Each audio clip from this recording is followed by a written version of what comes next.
Welcome back to the channel. तो हम लोग कर रहे थे chapter number 3 public private and global enterprises, जिसमें हम लोगों ने public company, private companies and global enterprises के बारे में पढ़ लिया है।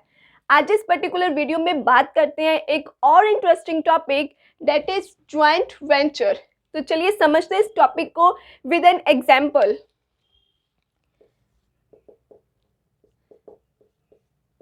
तो ये मैं जो गर्ल्स बना रही हूँ, ठीक है, ये दोनों फ्रेंड्स हैं जो एक ही क्लास में पढ़ती हैं। इनके मैम का बर्थडे है, तो ये जो है ना, ये चाहती है कि ये अपनी मैम को बर्थडे में ग्रीटिंग कार्ड गिफ्ट करे, खुद अपने हाथों से बना के।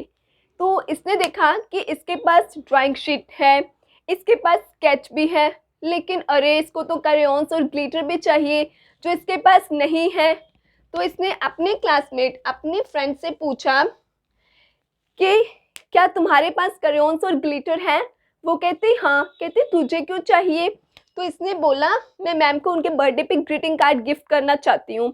इसने बोला अरे ये तो मैं भी सोच रही थी, लेकिन क्या है ना, मेरे पास ड्राइंग शीट ना होने की वजह से मैं बना ही नहीं पा रही थी। तो इसने बोला एक काम करते हैं, क्यों ना हम दोनों मिलकर मैम को कार्ड गिफ्ट कर दे। तो इसने बोला कि ठीक है, ये बात सही है। अब यहाँ पर इन दोनों ने आपस में मिला लिया हाथ। क्यों? एक कॉमन गोल, एक कॉमन पर्पस को पूरा करने के लिए, जो क्या है ग्रीटिंग कार्ड बनाना। प्लस यहाँ पर इन दोनों का म्यूचुअल बेनिफिट भी हो रहा है। कैसे? इसको क्रेयॉन्स और ग्लिटर चाहिए थे जो इसके थ्रू इसको मिल गए, इसको ड्राइंग शीट और स्केच मिल गए। तो इन दोनों ने हाथ क्यों मिलाया, क्यों यूनाइट हुए? टू अचीव कॉमन पर्पस और म्यूचुअल बेनिफिट के लिए। तो अगर अब मैं इन बिजनेस सेंस में बोल लूँ कि जब टू और मोर देन कंपनीज, जब दो या दो से ज़्यादा कंपनीज आपस में हैंड ज्वाइन करती हैं, यूनाइट होती हैं to achieve a common purpose और for a mutual benefit, that is called joint venture. अब ज्वाइंट वेंचर में भी टू टाइप्स हैं। एक है contractual joint venture and the second one is equity based joint venture. First of all हम बात करते हैं इक्विटी बेस्ड ज्वाइंट वेंचर क्या होता है। अब इन दोनों लड़कियों को ना हम बना देते हैं कंपनी के ऑनर्स। ये है कंपनी ए की ऑनर और ये है कंपनी बी की ऑनर, ठीक है। तो समझते हैं कि इस एग्जांपल से कि इक्विटी बेस्ड ज्वाइंट वेंचर क्या होता है। ये जो है ना ए कंपनी की मालिक, ये कहती है इसके पास स्पेयर लैंड है, मतलब काफ़ी लैंड ऐसे ही पड़ी है। इसने सोचा ऐसे पड़े रहने से बेहतर है क्यों ना कुछ किया जाए, थोड़ा पैसा कमाया जाए। फिर इसने सोचा कि ये ना जो रेजिडेंशियल फ्लैट्स होते हैं उनको बनाएगी इस लैंड पर और बाद में बेच देगी, पैसा कमाएगी। तो इसने सोच लिया कि हाँ मैं ऐसा ही करूँगी। फिर इसने देखा अरे लैंड तो है लेकिन मैन पावर ही नहीं है इसके पास, वो लेबर ही नहीं है जो एक्सपर्ट होते हैं ऐसे रेजिडेंशियल हाउस और फ्लैट्स को कंस्ट्रक्ट करने में। और इसने देखा, जब इसने सारे फंड का भी एस्टिमेट लगाया तो इसने देखा कि 5 करोड़ का खर्चा आएगा। ये खुद से ज़्यादा सिर्फ और सिर्फ 3 करोड़ अरेंज कर सकती है। अब कैसे बनाए रेजिडेंशियल फ्लैट्स?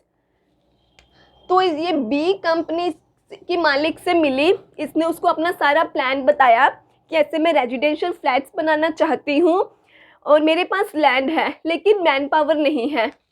तो इसने बोला आपका आइडिया अच्छा है, एक काम करते हैं कि ठीक है हम दोनों मिलकर रेजिडेंशियल फ्लैट्स बनाते हैं। यहाँ पर अब इन दोनों ने हाथ ज्वाइन कर लिए।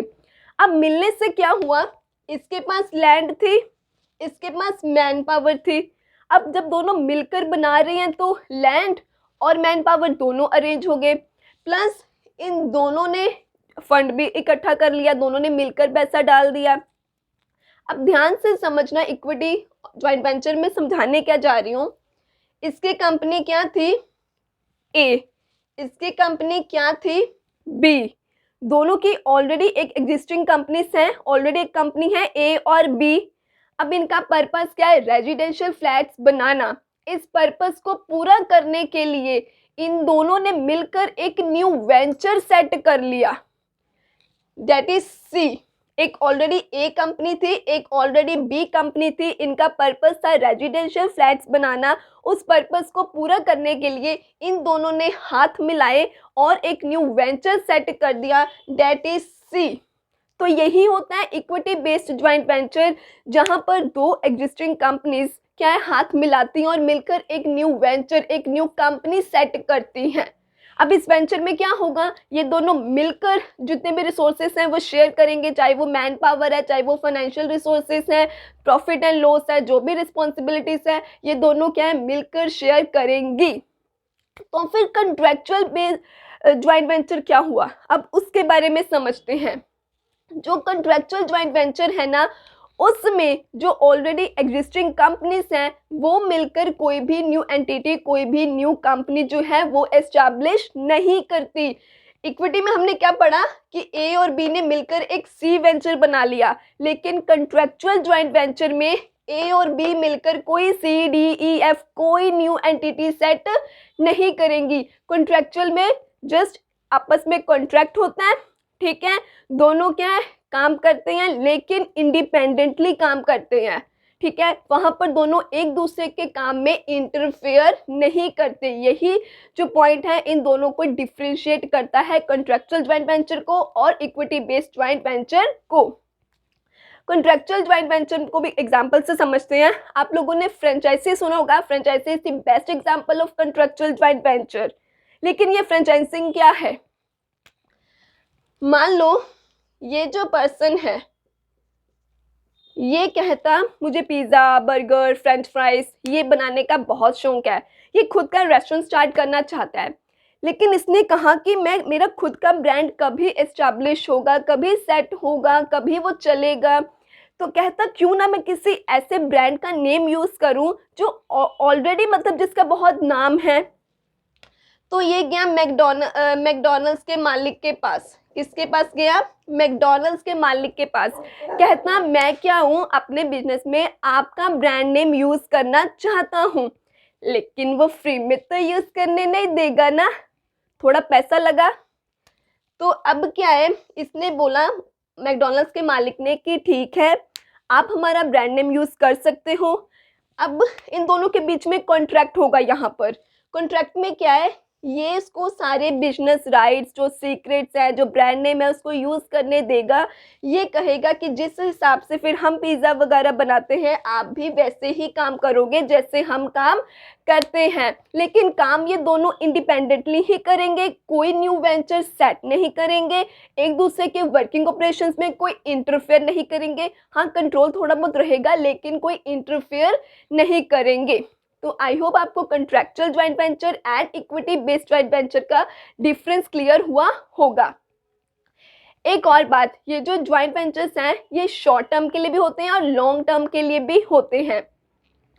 ज्वाइंट वेंचर के अब रियल एग्जांपल्स भी देख लेते हैं।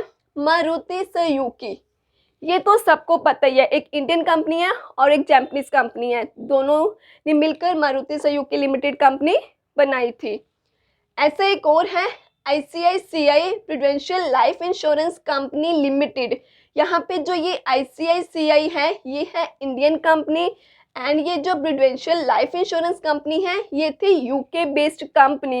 इस कंपनी के साथ ज्वाइंट वेंचर करने के बाद क्या हुआ, अब जो ये ICICI कंपनी थी, जो ये बैंक था, ये इंश्योरेंस एंड इन्वेस्टमेंट प्रोडक्ट्स भी अपने क्लाइंट्स को दे पा रही थी अब, क्योंकि उसके साथ इसने ज्वाइंट वेंचर करा। दैट्स वाई अब ये जो था ये अपने क्लाइंट्स को, जो इंडियन क्लाइंट्स थे, उनको इंश्योरेंस एंड इन्वेस्टमेंट प्रोडक्ट्स भी प्रोवाइड कर पा रहा था। क्लियर है। अब क्वेश्चन अराइज होता है कि अब तक हमने जो पढ़ा है कि पब्लिक कंपनी होती है, प्राइवेट कंपनी होती हैं, ग्लोबल एंटरप्राइजेस होते हैं, तो इनमें से ऐसे कौन से कंपनीज हैं जो ज्वाइंट वेंचर इस्टेब्लिश कर सकती हैं। तो आंसर है कि तीनों की तीनों ही कंपनीज ज्वाइंट वेंचर कर सकती हैं। एक क्वेश्चन और अराइज होता है कि क्या जो पब्लिक कंपनी है वो सिर्फ पब्लिक कंपनी के साथ ही ज्वाइंट वेंचर कर सकती है, क्या प्राइवेट सिर्फ प्राइवेट के साथ ही कर सकती है? तो ऐसा बिल्कुल नहीं है। मान लो ये पब्लिक कंपनी है, ये पब्लिक कंपनी के साथ भी ज्वाइंट वेंचर कर सकती है, पब्लिक कंपनी प्राइवेट कंपनी के साथ भी ज्वाइंट वेंचर कर सकती है और फॉरेन कंपनी के साथ भी कर सकती है। सेम ऐसे अगर मैं यहाँ पे प्राइवेट की बात करूँ तो ऐसे सिनेरियो रहेगा। यहाँ अगर फॉरेन की बात करूँ तो वो भी किसी के साथ भी ज्वाइंट वेंचर सेट कर सकते हैं। आई होप आपको इसका बेसिक मीनिंग क्लियर हुआ होगा। Now let's talk about it's benefits, जिसे आप इसके फीचर्स भी बोल सकते हो। सबसे पहले तो है इंक्रीज रिसोर्सेज एंड कैपेसिटी। कहते हैं ज्वाइंट वेंचर करने का क्या फ़ायदा है कि आपके रिसोर्सेज और जो आपके कैपेसिटी है वो इंक्रीज होती हैं। कैसे? अब देखो, ये अकेली थी जब, तुम इसके पास सिर्फ और सिर्फ लैंड थी फ्लैट्स बनाने के लिए, लेकिन जब इसके साथ ये ज्वाइंट वेंचर में आई तो क्या इसको मैन पावर मिली, क्या इसको और फाइनेंशियल हेल्प मिली। तो उससे क्या हुआ, इसके रिसोर्सेज इंक्रीज हो गए। क्लियर है? और प्लस इनकी कैपेसिटी भी बढ़ती है। जब आपकी कैपेसिटी बढ़ती है तब अब क्या है, आपका जो वर्क है वो क्विकली एंड एफिशिएंटली होता है। तो ये फ़ायदा है ज्वाइंट वेंचर का। नेक्स्ट है access to new market and distribution networks. अब ज्वाइंट वेंचर करने से कहते हैं क्या है, हमारी मार्केट भी बढ़ती है। कैसे? फॉर एग्जांपल अगर मैं कहूँ कि अभी मैं यूट्यूब चैनल अपना अकेले खुद चला रही हूँ, तो मेरे सब्सक्राइबर्स वही हैं जो मेरे नॉन में हैं, जो मेरे स्टूडेंट्स नॉन में हैं। क्लियर? अभी मैं किसी के साथ कोलैबोरेट कर लूँ तो जिनके साथ मैंने कोलैबोरेट करा है, क्या उनके नॉन के पर्सन्स और स्टूडेंट्स भी मेरे चैनल को सब्सक्राइब करेंगे। क्या मेरे सब्सक्राइबर्स बड़े ना? बस ऐसे ही जब आप किसी कंपनी के साथ ज्वाइंट वेंचर करते हो तो आपकी मार्केट इंक्रीज होती है। फॉर एग्जाम्पल हीरो होंडा की अगर मैं बात करूं, एक इंडियन कंपनी है, एक जापानीज कंपनी है। ओके, हीरो जो था वो चाहते थे इंडियन सेगमेंट में 2 व्हीलर्स वो लेके आए। जो हीरो था वो चाहता था कि इंडियन मार्केट में वो एंटर करना चाहते थे। तो ज्वाइंट वेंचर करने से क्या उनको इंडियन मार्केट का मिली, क्या वो इंडियन मार्केट में भी हम आए उनका एक्सेस बढ़ा, बिल्कुल बढ़ा। तो ज्वाइंट वेंचर करने से क्या आपको न्यू मार्केट मिलती है, आपकी मार्केट बढ़ती है, आपके डिस्ट्रीब्यूशन नेटवर्क्स बढ़ते हैं। क्लियर है? नेक्स्ट है एक्सेस टू टेक्नोलॉजी। अब अगर मान लो अभी मैं वाइट बोर्ड यूज़ कर रही हूँ, क्लियर है, मैं किसी के साथ कोलैबोरेट करती हूँ, वो एडवांस टेक्नोलॉजी यूज़ कर रहे हैं, वो स्मार्ट बोर्ड यूज़ कर रहे हैं। जब मैं उनके साथ कोलैबोरेट करती हूँ, मान लो हम एक ही स्टूडियो में काम कर रहे हैं, वो कहते हैं कि वाइट बोर्ड की जगह हम स्मार्ट बोर्ड यूज़ करते हैं। क्या उसके साथ कोलैबोरेट करने से मेरे को टेक्नोलॉजी का फ़ायदा मिला? बिल्कुल मिला। मेरे को स्मार्ट बोर्ड खुद खरीदना पड़ा नहीं, रेडीमेड ऑटोमेटिकली टेक्नोलॉजी मिल गई। तो क्या है, बिजनेस सेंस में अगर बात करूं तो हमारी इंडियन कंपनी है जो किसी डेवलप्ड फॉरेन नेशन के साथ क्या है, ज्वाइंट वेंचर करती है। अब जो डेवलप्ड कंट्रीज हैं वो नो डाउट वो एडवांस टेक्नोलॉजीज यूज़ करती हैं। अब इसके साथ ज्वाइंट वेंचर करने से वो एडवांस टेक्नोलॉजी इंडिया भी यूज़ करने लगा, इंडिया में भी ऑटोमेटिकली ये कंपनी भी यूज़ करने लगी। अगर यही वो इंडिया जो है वो खुद से टेक्नोलॉजी को बनाती तो कितना टाइम जाता, एनर्जी जाती, मनी जाता। लेकिन इस डेवलप्ड नेशन के साथ ज्वाइंट वेंचर करने से क्या इंडियन कंपनी का टाइम, मनी, एनर्जी सब सेव हुआ? बिल्कुल हुआ। उसको रेडीमेड टेक्नोलॉजी मिल गई। तो क्या है, अब अच्छी टेक्नोलॉजी मिली तो गुड्स की क्वालिटी इंप्रूव हुई, ठीक है, कॉस्ट ऑफ प्रोडक्शन भी यहाँ पे रिड्यूस हुई। तो ज्वाइंट वेंचर से ये फायदा होता है कि आपको ऑटोमेटिकली सामने वाले पर्सन की टेक्नोलॉजी का एक्सेस मिल जाता है। नेक्स्ट है इनोवेशन। भाई इनोवेशन नहीं तो बिजनेस किस काम का? इनोवेशन क्या है? अपने वर्क में, अपने ऑपरेशंस में, अपने न्यू क्रिएटिविटी करना। अब मान लो फिर से अगर मैं एग्जांपल खुद को लेके दूं, पहले मैं सोच रही थी कि मैं ऐसे पढ़ाऊंगी, मैं नहीं, चलो अपनी एग्जांपल नहीं, कुछ और एग्जांपल से समझाती हूँ। इनोवेशन में क्या है, कहते हैं जब आप किसी और के साथ ज्वाइंट वेंचर करते हो तो आपको new creative ideas, new techniques पता चलती हैं। मान लो एक ये लेडी है, ठीक है, ये जो लेडी है ना, ये अपने हस्बैंड को ना बर्थडे सरप्राइज देना चाहती है। इसने सोचा था, पहले ये अकेली थी, अकेली प्लान कर रही थी, तो इसने सोचा कि क्यों ना मैं अपने हस्बैंड को सरप्राइज पार्टी दूँ घर पर, घर की फैमिली मेम्बर्स के साथ। फिर इसने इंक्लूड करा अपने सिस्टर इन लॉ को। जब इसने अपने सिस्टर इन लॉ को भी इंक्लूड कर लिया अपने प्लान में, तो अब उसके साथ कोलैबोरेट करने से इसको न्यू आइडियाज़ मिले। कैसे? इसने बोला अरे भाभी घर पर क्यों, भैया को अच्छा सरप्राइज देते हैं, हम लोग कहीं बाहर पार्टी करते हैं, उनके फ्रेंड्स को भी इनवाइट करते हैं, उनको ज़्यादा अच्छा लगेगा। तो क्या हुआ, जब आप किसी और के साथ यूनाइट करते हो तो नो डाउट आपको न्यू क्रिएटिव आइडियाज़ और मिलते हैं। तो कहते हैं जब आप ज्वाइंट आपकी इनोवेशन भी बढ़ती है, इनोवेशन स्किल्स बढ़ती हैं जब आप किसी और के साथ ज्वाइंट वेंचर करते हो। नेक्स्ट है कहते हैं low cost of production. Low cost of production, हमारे इंडिया में जो रॉ मटेरियल है, जो लेबर है, वो सस्ती मिलती है। अब हमारी इंडियन कंपनी के साथ यूएस जो है वो कोलैबोरेट करता है, वो ज्वाइंट वेंचर सेट करता है।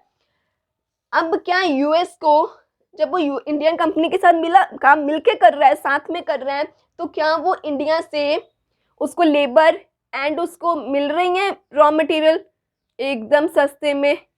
जब उसको ये चीज़ सस्ते में एकदम प्रोवाइड हो रही है, अगर वो खुद अपने ही कंपनी में, अपने ही कंट्री में देखता तो उसको यही चीज़ महंगी पड़नी थी। अब क्योंकि इंडियन कंपनी के साथ उसने कोलैबोरेट कर लिया है, उसका ज्वाइंट वेंचर है, तो वही चीज़ उसको अब महंगी नहीं पड़ रही। जब उसको खुद कोई चीज़ महंगी नहीं पड़ रही है तो क्या उसकी यहाँ पे कॉस्ट ऑफ प्रोडक्शन लो हुई?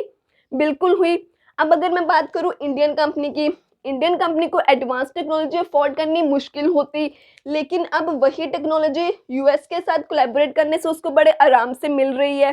ठीक है, बैठे बिठाए फ्री में मिल रही है। जब मिल रही है तो हम एडवांस टेक्नोलॉजी के साथ जब गुड्स की प्रोडक्शन होगी तो क्या वहाँ पे कॉस्ट ऑफ प्रोडक्शन कम पड़ेगी? बिल्कुल पड़ेगी। तो क्या है, ज्वाइंट वेंचर से लो कॉस्ट ऑफ प्रोडक्शन होती है। एक कंट्री में जो चीज़ महंगी है उसको सामने वाले से वो ईजिली अवेलेबल हो रही है। ठीक है, नेक्स्ट है established brand name. Joint venture का ये फ़ायदा है, मान लो एक स्मॉल कंपनी है जो इतनी फेमस नहीं है, दूसरी तरफ उसने उस कंपनी के साथ ज्वाइंट वेंचर करा है जो बहुत फेमस है, जो खुद में ब्रांड एक है।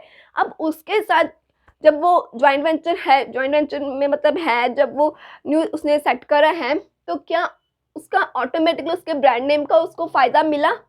बिल्कुल मिला। अब ये पर्सन था, इसका खुद का कुछ इतना नहीं था, इसका मान लो इसने अपने नाम पर अपना फास्ट फूड कॉर्नर स्टार्ट किया हुआ था, किसी को इतना पता ही नहीं था। फिर इसने ज्वाइंट वेंचर में ये आया मैकडॉनल्ड्स के साथ, क्या इस मैकडॉनल्ड्स के ब्रांड नेम का फ़ायदा इसको मिल रहा है? बिल्कुल मिल रहा है। तो ये है ज्वाइंट वेंचर के बेनिफिट्स। तो आई होप आपको आज का टॉपिक अच्छे से क्लियर हो गया होगा, लेकिन फिर भी अगर कोई डाउट है तो आप कमेंट सेक्शन में पूछ सकते हैं। और अगर ये वीडियो अच्छी लगी तो लाइक ज़रूर कर देना, वीडियोस अपने फ्रेंड्स के साथ भी शेयर करिए एंड ऐसे और वीडियोस देखते रहने के लिए चैनल को सब्सक्राइब करें। Thank you.